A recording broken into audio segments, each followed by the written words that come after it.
तो ये हमारा ऐसा वंडरफुल बाप है जिसका कोई माँ बाप नहीं, कोई कह नहीं सकता कि ये शिव बाबा किसका बच्चा है। ये तो सबका बाप है, उसका बाप कौन होगा?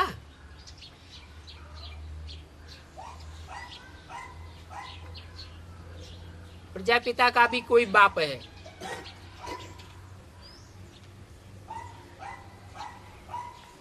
लेकिन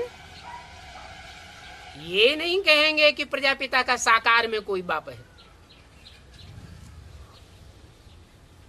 वो नई सृष्टि का बीज है। नर से डायरेक्ट नारायण बनता है,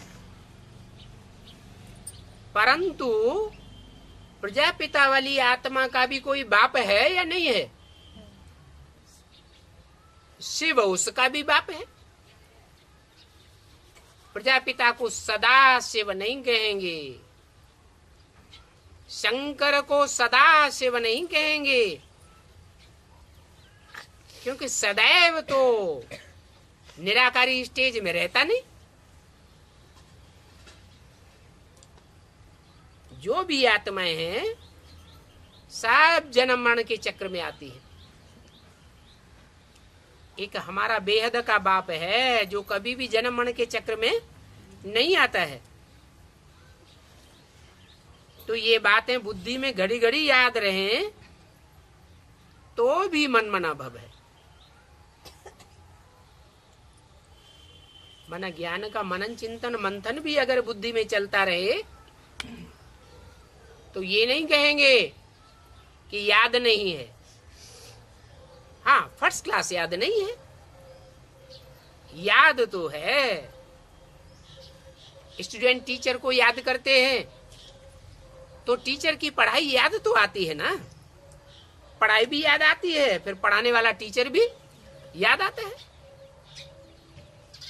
परंतु ये टीचर ऐसा है जो कहां खुद पढ़ा हुआ नहीं है, ये सबको पढ़ाता है लेकिन इसको कोई पढ़ाने वाला नहीं है, क्योंकि वो नॉलेजफुल है, ज्ञान का सागर है और मनुष्य सृष्टि का बीज रूप भी है। वो बीज रूप भी पता कैसे चलता है? तब पता चलता है जब वो सदा शिव बाप जो आत्माओं का बाप है वो मुकर्रर रथ में प्रवेश करता है, तब अपना भी परिचय देता है और मनुष्य सृष्टि के पिता का भी परिचय देता है। दोनों एक रूप बन जाते हैं, तब कहा जाता है चैतन्य है। क्योंकि परमधाम में तो सब आत्माएं जड़वत होती है, वहां तो कोई हलन चलन होती ही नहीं। तो चैतन्य होने के कारण बाप तुम बच्चों को सभी कुछ समझाते हैं। समझाना तभी हो सकता है जब बोलता चालता हो। चैतन्य किसको कहा जाता है? बोलते चालते को चैतन्य कहा जाता है। कहते हैं बच्चों, मैं जिस शरीर में प्रवेश किया हुआ हूं, इन द्वारा मैं तुमको आदि से लेकर के इस समय तक का सारा राज समझाता हूं। जब से सृष्टि की आदि हुई है, ये राज कोई भी नहीं बता सकता। मनुष्यों के पास तो सिर्फ 2500 वर्ष की हिस्ट्री है, उससे पहले की हिस्ट्री का तो किसी को पता ही नहीं है। स्वर्ग क्या होता है, नरक क्या होता है, मनुष्यों को पता ही नहीं। मैं आकर के बताता हूं। जब समझाता हूं तो अंत के लिए पीछे कहेंगे। पीछे तुम भी समझ जावेंगे कि अभी अंत आ गया, अभी बाप कहते हैं ये तुम्हारा अंतिम जन्म है। दुनिया का विनाश सामने खड़ा है, तो बुद्धि में उतना बैठता नहीं है। परंतु जब अंत आना होगा तो तुम समझ जावेंगे कि अब अंत आ गया। कर्मातीत अवस्था को भी नंबरवार पहुंच जावेंगे, तब स्वतः ही समझ जावेंगे कि अब अंत आ गया। फिर तुम दुनिया के अंत का आसार भी देखेंगे। अभी तो आसार दिखाई नहीं पड़ता। समझते हैं ऐसा विनाश तो पहले से ही हमेशा से होता चला आया। ये छोटे छोटे विनाश तो होता ही रहता है। तुम्हारी बुद्धि में ये तो है कि पुरानी दुनिया का विनाश तो जरूर होना है। ये विनाश तुम बच्चों ने अनेक बार देखा है और अनेक बार देखते रहेंगे, और पढ़ते भी ऐसे हैं जैसे कल पहले पढ़े थे वैसे ही अब भी पढ़ते रहेंगे। राज्य लिया था, फिर तुमने गंवाया था, अभी फिर राज्य ले रहे। बुद्धि में तो है कि हम बाप की पढ़ाई को कितना धारण करते हैं, है कितना सहज। तुम बच्चे समझते हो हम सच्चे सच्चे विश्व के मालिक थे। विश्व किसको कहा जाता है? जहां विश्व धर्म की आत्माएं मौजूद हों। तो सतयुग के आदि में विश्व धर्म की आत्माएं मौजूद होती है क्या? दुनिया का जब विनाश हो जाता है तो विश्व धर्मों की आत्माएं मौजूद रहती हैं क्या? है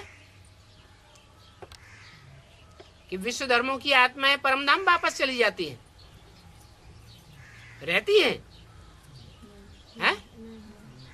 भले नहीं रहती हैं, परंतु उन विश्व धर्मों का बीजारोपण करने वाली आत्माएं तो इसी सृष्टि पर रहती हैं। आधार मूर्त आत्माएं तो इसी सृष्टि पर रहती हैं। वो ऊपर से आने वाले दूसरे दूसरे धर्म की जो आत्माएं आती हैं वो प्रवेश किस में करती हैं? यहाँ के देवताओं में ही प्रवेश करती हैं।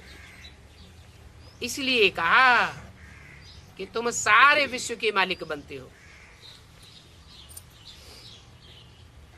फिर बाबा आकर के हमको वही ज्ञान दे रहे हैं। बाबा राय देते हैं तुम्हारे अंदर में ऐसे ऐसे ज्ञान टपकना चाहिए कि बाबा हमारा बाबा भी है, टीचर भी है। कोई स्टूडेंट जो पढ़ने वाले स्टूडेंट्स होते हैं कब टीचर को बोलते हैं क्या? टीचर द्वारा तो पढ़ाई पढ़ते रहते हैं। कोई कोई बच्चों से माया बहुत गफलत कराती रहती है,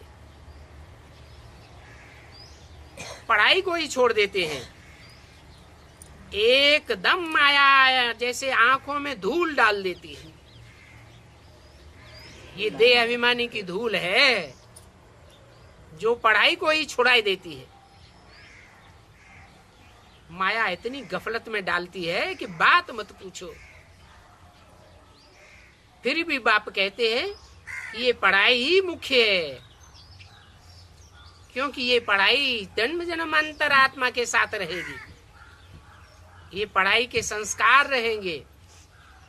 जो यहाँ जितनी पढ़ाई को धारण करेंगे वो पढ़ाई जन्म जन्मांतर काम आती रहेगी। 21 जन्म तो पक्का है।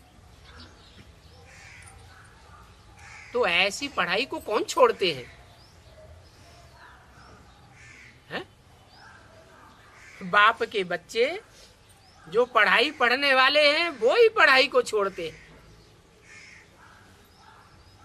विधर्मी आत्माएं जो द्वापर युग से आती है वो तो बाप के बच्चे बनते ही नहीं है, डायरेक्ट बाप से पढ़ाई पढ़ते ही नहीं है।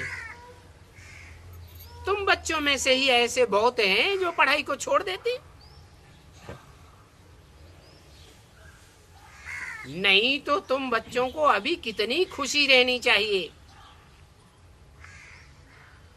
क्योंकि बाबा हर बात की नॉलेज देते हैं। रोजमर्रे के जीवन की कोई ऐसी बात नहीं जो बाप न बताते हो, और कल्प कल्प आकर के ऐसी नॉलेज देते हैं। बाप कहते हैं कम से कम इस रीति तो मुझे याद करो जिस रीति मैं बताता हूं। कल पहले भी तुम बच्चे ही समझे थे, औरों ने समझा ही नहीं था। जो दूसरे धर्म में कन्वर्ट हो जाते हैं वो तो पूरी पढ़ाई पढ़ते ही नहीं हैं, यहां भी कन्वर्ट होते रहते हैं। आज बात मानेंगे, बाप मानेंगे, कल नहीं मानेंगे। तो उनका तो कोई बाबा है ही नहीं, बाबा तो तुम बच्चों का है, और तुम्हारा बेहद का बाप है।